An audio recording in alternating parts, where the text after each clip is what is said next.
Le RC Lens s'est imposé 2 buts à 1 face à Séville et a validé sa qualification en Europa League, malheureusement, pas en Ligue des Champions, mais c'est quand même déjà très très bien. Salut à tous les gars, c'est Asia. Aujourd'hui, on se retrouve pour une nouvelle vidéo où on va débriefer ce match entre le RC Lens et Séville.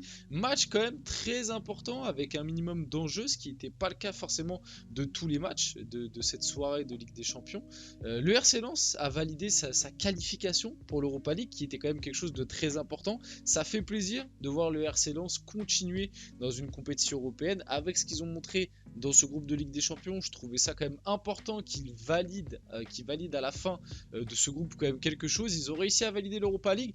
On en reparlera un peu dans la vidéo. Malgré tout, moi je reste un peu sur ma faim et je développerai. Alors au début, je vais pas faire le menteur, moi j'avais fait de toute façon des pronos au moment où il y avait eu le tirage des groupes.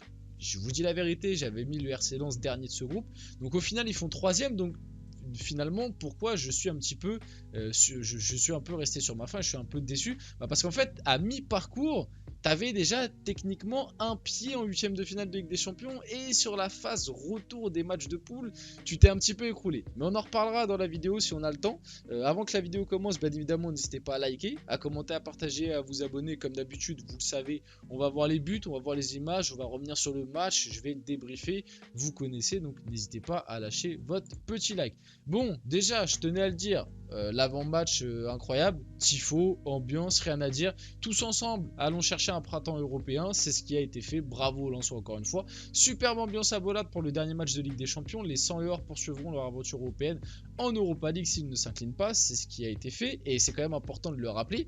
Et qui montre que Bollard quand même, sacrée ambiance, sacré stade malgré tout, parce que Lens finit cette campagne de Ligue des Champions invaincu à Bollard, alors que tu as quand même joué Séville, Arsenal et le PSV. Beau parcours, et c'est pour ça, comme je le disais un petit peu juste avant, je rouvre la parenthèse, moi je reste un peu sur ma faim malgré tout, parce que déjà, sur ce match, on va pouvoir l'aborder juste après, mais tu t'es quand même bien fait bousculer par une équipe de Séville qui techniquement est à l'agonie. T'as montré quand même énormément de carences et je tiens à le rappeler et à revenir. Donc là je fais un petit peu, entre guillemets, le mec aigri. Je tape un peu sur le RC Lens alors que techniquement on doit être dans la fête, dans la joie, on doit les féliciter parce que c'est vrai que ce qu'ils font c'est exceptionnel. Voilà, de base, ils n'ont pas non plus une équipe taillée pour faire ce genre de prestations, peut-être aller aussi loin, même peut-être l'Europa League. C'est un peu plus à leur niveau, entre guillemets, même si c'est peut-être un peu discriminatoire de dire ça. Mais l'Europa League est un peu mieux taillé pour eux. Mais même en Europa League, finalement, est-ce que l'effectif est d'un niveau, par exemple, par rapport à des Liverpool, etc. Je ne sais plus d'autres équipes d'Europa League, vous avez compris, des Brighton, même par rapport à un Marseille, l'effectif de l'OM est techniquement mieux sur le papier. Bref, vous avez compris l'idée. Mais à mi-parcours de Ligue des Champions, je tiens quand même à le rappeler que Lens était premier. Et t'avais déjà quasiment, peut-être pas un pied, mais t'avais un demi-pied en huitième de finale de Ligue des Champions. Et finalement, ce quatrième match face au PSV que t'as abordé, voilà, si tu réussissais à tenir ce petit score, à faire le petit match nul, finalement tu t'es un peu écroulé face au PSV, tu perds un peu à l'expérience, t'as pas montré ton meilleur visage, après tu prends une gifle par Arsenal. C'est dommage, la phase retour quand même du RC Lens dans cette poule de Ligue des Champions a, moi je trouve personnellement, un peu été loupé. En plus ce soir Séville du coup se déplaçait à Lens avec un effectif très réduit, 11 joueurs absents, il y a tous les joueurs juste en dessous, donc vous voyez quand même des absents de taille, il y avait des joueurs dans le lot qui étaient des titulaires, et malgré tout ça, c'est quand même important de le rappeler que j'ai...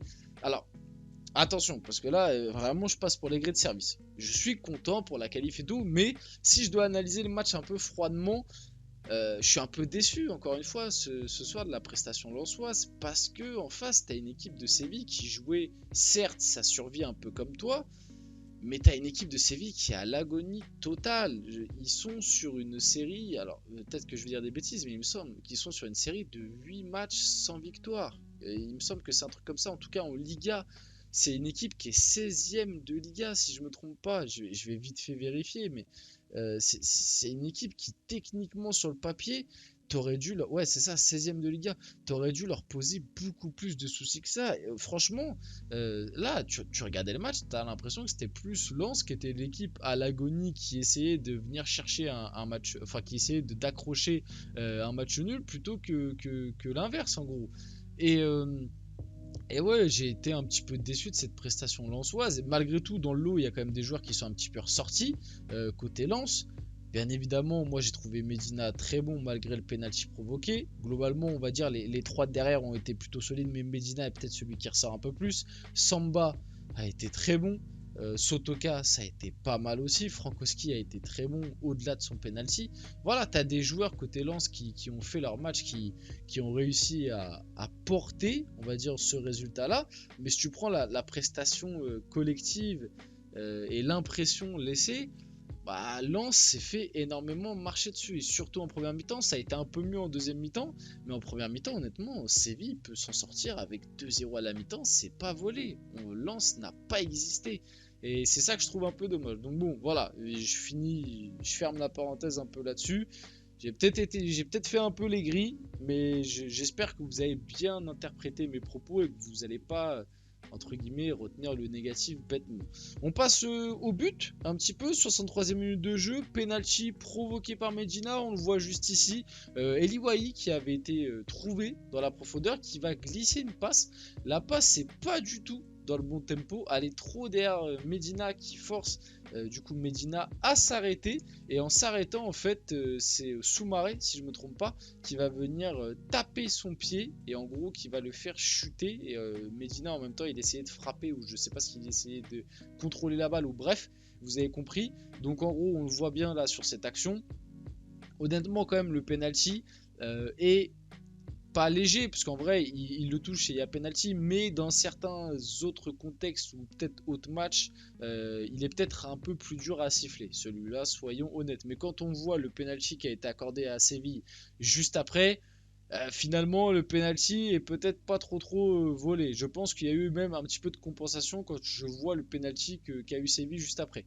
Donc Medina vient obtenir ce penalty transformé par Frankowski, qui va envoyer une bonne praline milieu droit, on va dire, pas non plus complètement à droite en lucarne, mais bon, la bonne praline. De toute façon, le gardien a été pris à contre-pied. Voilà, quand je vous parlais du penalty de Séville qui a été très gentil, c'est sur ça. C'est en gros Medina qui tient le bras d'El Nesseri, et du coup El Nesseri qui se laisse tomber. Alors je pense quand même qu'il y a une petite pression de Medina, mais de là à siffler penalty, je trouve ça quand même super sévère. Alors ce qui m'a un peu choqué, c'est que les commentateurs et consultants, quand j'ai regardé le match, avaient l'air tous plutôt d'accord pour dire que le penalty était logique et tout. Moi je trouve quand même le penalty super gentil, hein.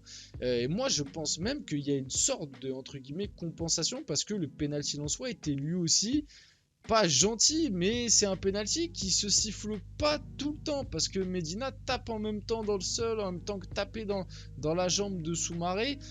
Ça c'est des situations très complexes. Et là pareil sur le centre, Medina, ok, il accroche le bras de El Nesseri, mais il se laisse bien tomber. Il doit y avoir une petite pression, une petite retenue certes, mais de là à le faire tomber un mec, je pense pas. Donc ouais, les deux pénaltys finalement sont très gentils. Un pénalty en plus accordé à Séville qui va d'abord être arrêté par Brice Samba. C'est le pénalty tiré par Sergio Ramos, arrêté par Brice Samba. Au final à retirer, parce qu'on le voit juste ici, Brice Samba n'avait pas l'un de ses deux pieds. On le sait maintenant, les gardiens, il faut qu'ils aient leur pied d'appui sur la ligne. Donc à retirer, cette fois-ci transformé. En plus Ramos qui met une petite panenka, Ramos qui chambre Bollaert après son but. Ouais, il connaît, hein. Après ses 2 ans au PSG, il a joué à Bollaert. Petit chambrage globalement. Ce qui m'a fait rire, c'est que bon, Ramos en vrai il fait un bon match. Il s'est embrouillé avec quasiment tous les joueurs lensois. Un moment avec Eli Wahi, pendant le match ça s'est beaucoup cherché avec Medina, un moment avec Abdoul Samed, enfin bref, il s'est embrouillé avec tout le monde, mais il a tenu son rang. Honnêtement, à l'âge qu'il a, pour l'instant avec Séville, c'est limite l'un des seuls joueurs qui est pas irréprochable, parce qu'il y a eu un moment un CC, il a pris aussi des cartons rouges, mais En tout cas, sur ce match-là, il a été plutôt très bon. Et on passe en fin de match. Du coup, le penalty de Sergio Ramos, c'était à la 79e minute de jeu. Lance a tenu, 96e minute de jeu. Sotoka qui va venir faire un pressing sur Pedrosa, qui va venir récupérer le ballon, qui va voir Fulgini qui fait l'appel de l'autre côté, qui va glisser un magnifique ballon. Fulgini qui va venir finir pied gauche. La finition est magnifique. Ça fait 2-1 pour le RC Lens qui finit sur une victoire. Ça fait plaisir à Bollaert. Sergio Ramos, après la défaite de Séville contre Lens, je me suis tenu la tête en voyant le penalty accordé. C'est dingue. La seconde période a été un peu plus ouverte que la première, mais avec un penalty que seul l'arbitre a vu. Parfois tu perds et tu félicites l'adversaire quand il est meilleur, mais ce n'est pas le cas aujourd'hui. Ramos qui avait un petit peu le seum, moi je vous le dis, les deux penaltys sont très gentils. C'est fait, le RC Lens sera européen aussi en 2024 et jouera l'Europa League comme lors de sa campagne 2002-2003 de Ligue des Champions. Les 100 et or sont invaincus à Bollaert, victoire contre Arsenal, match nul contre le PSV et victoire contre Séville. Très beau parcours de Ligue des Champions malgré tout. On finit la vidéo là-dessus, j'espère que la vidéo vous a plu. Si c'est le cas, n'hésitez pas à la liker, à commenter, à partager, à vous abonner. Les gars, c'était Asial et on se retrouve très rapidement pour une prochaine vidéo.